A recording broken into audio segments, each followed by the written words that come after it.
വിലാപങ്ങൾ അധ്യായം 3.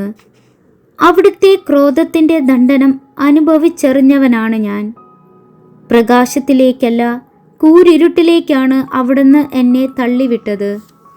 അവിടുത്തെ കരം ദിവസം മുഴുവൻ വീണ്ടും വീണ്ടും പതിക്കുന്നത് എൻ്റെ മേലാണ്. എൻ്റെ മാംസവും തൊലിയും ജീർണിക്കാൻ അവിടുന്ന് ഇടയാക്കി. എൻ്റെ അസ്ഥികളെ അവിടുന്ന് തകർത്തു. അവിടുന്ന് എന്നെ ആക്രമിക്കുകയും യാതനയും ദുരിതവും കൊണ്ട് എന്നെ പൊതിയുകയും ചെയ്തു. പണ്ടേ മരിച്ചവനെ എന്ന പോലെ എന്നെ അവിടുന്ന് അന്ധകാരത്തിൽ പാർപ്പിച്ചു. രക്ഷപ്പെടാതിരിക്കാൻ അവിടുന്ന് എനിക്ക് ചുറ്റും മതിലുകെട്ടി. ഭാരമുള്ള ചങ്ങലകൾ കൊണ്ട് എന്നെ ബന്ധിച്ചു. ഞാൻ വിളിച്ചപേക്ഷിക്കുന്നുവെങ്കിലും അവിടുന്ന് എൻ്റെ പ്രാർത്ഥന ചെവികൊള്ളുന്നില്ല. ചെത്തിയെടുത്ത കല്ലുകൊണ്ട് അവിടുന്ന് എൻ്റെ വഴി അടച്ചു. എൻ്റെ പാതകളെ അവിടുന്ന് വളഞ്ഞതാക്കി. അവിടുന്ന് എനിക്ക് പതിയിരിക്കുന്ന കരടിയെ പോലെയും ഒളിച്ചിരിക്കുന്ന സിംഹത്തെ പോലെയുമാണ്. അവിടുന്ന് എന്നെ വഴി തെറ്റിച്ചു കൊണ്ടുപോയി. ചീന്തിക്കീറി ഏകനായി ഉപേക്ഷിച്ചു. അവിടുന്ന് വില്ലുകുലച്ച് എന്നെ അസ്ത്രത്തിന് ലക്ഷ്യമാക്കി. അവിടുന്ന് ആവനാഴിയിലെ അമ്പ് എൻ്റെ ഹൃദയത്തിലേക്ക് അയച്ചു. ഞാൻ ജനതകൾക്ക് പരിഹാസപാത്രമായി. ദിവസം മുഴുവൻ അവർ എന്നെ പരിഹസിച്ചു പാടുന്നു. അവിടുന്ന് എന്നെ കയ്പ് കൊണ്ട് നിറച്ചു. അവിടുന്ന് എന്നെ കാഞ്ഞിരം കൊണ്ട് മത്തുപിടിപ്പിച്ചു. കല്ലു ചവച്ച് പല്ലു പൊടിയുവാനും ചാരം തിന്നാനും എനിക്കിടവരുത്തി. എൻ്റെ ആത്മാവിന് സ്വസ്ഥതയില്ല. സന്തോഷമെന്തെന്ന് ഞാൻ മറന്നു. അതുകൊണ്ട് എൻ്റെ ശക്തിയും കർത്താവിലുള്ള പ്രത്യാശയും പോയിപ്പോയെന്ന് ഞാൻ വിലപിക്കുന്നു. എൻ്റെ കഷ്ടതയുടെയും അലച്ചിലിൻ്റെയും ഓർമ്മ കൈപ്പേറിയ വിഷമാണ്.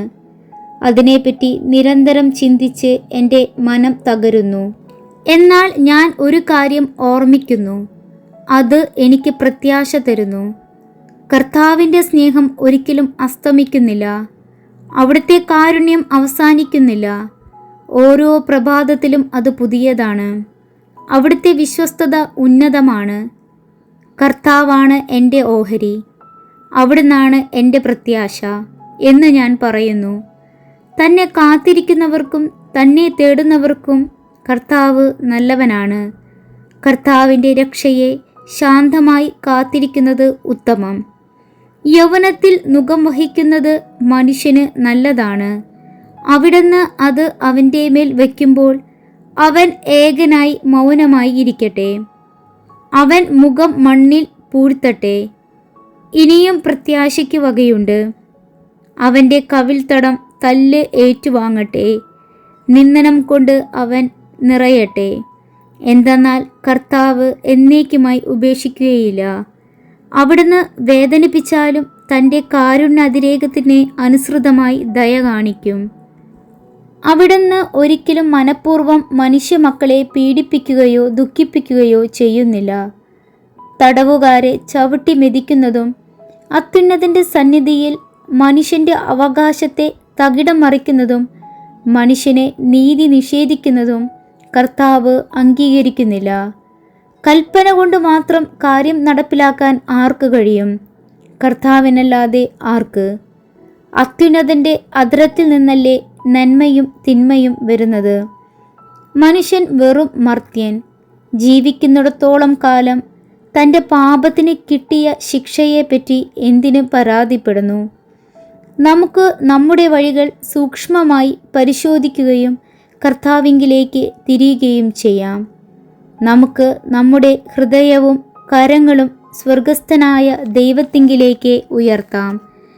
ഞങ്ങൾ പാപം ചെയ്തു, ധിക്കാരം കാണിച്ചു. അവിടുന്ന് മാപ്പ് നൽകിയില്ല. അവിടുന്ന് കോപം പൂണ്ട് ഞങ്ങളെ പിന്തുടർന്നു. ഞങ്ങളെ നിഷ്കരുണം വധിച്ചു.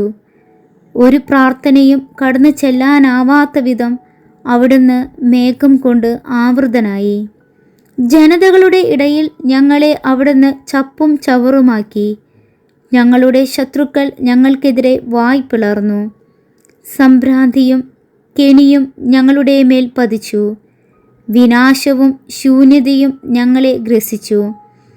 എൻ്റെ ജനതയുടെ പുത്രിക്കുണ്ടായ നാശം നിമിത്തം എൻ്റെ കണ്ണുകളിൽ നിന്ന് നീർച്ചാലുകൾ ഒഴുകുന്നു. എൻ്റെ കണ്ണുനീർ അവിരാമം പ്രവഹിക്കും. കർത്താവ് സ്വർഗത്തിൽ നിന്ന് നോക്കിക്കാണുന്നതുവരെ അത് നിലയ്ക്കുകയില്ല. എൻ്റെ നഗരത്തിലെ കന്യകമാരുടെ വിധി എൻ്റെ കണ്ണുകളെ ദുഃഖപൂർണമാക്കുന്നു. അകാരണമായി എൻ്റെ ശത്രുവായവർ എന്നെ പക്ഷിയെന്ന പോലെ വേട്ടയാടി. അവർ എന്നെ ജീവനോടെ കുഴിയിൽ തള്ളി. അവർ എൻ്റെ മേൽ കല്ലുരുട്ടി വച്ചു.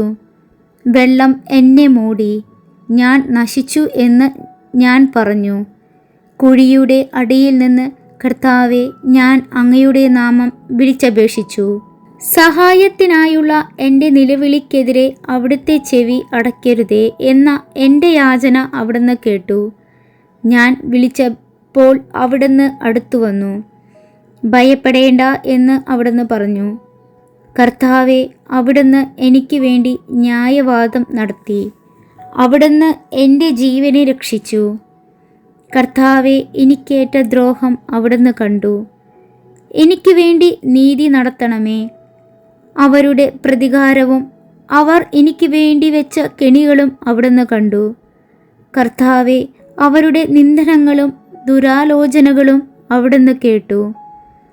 എന്നെ ആക്രമിക്കുന്നവരുടെ വാക്കുകളും വിചാരങ്ങളും ദിവസം മുഴുവൻ എനിക്ക് എതിരായിട്ടാണ്.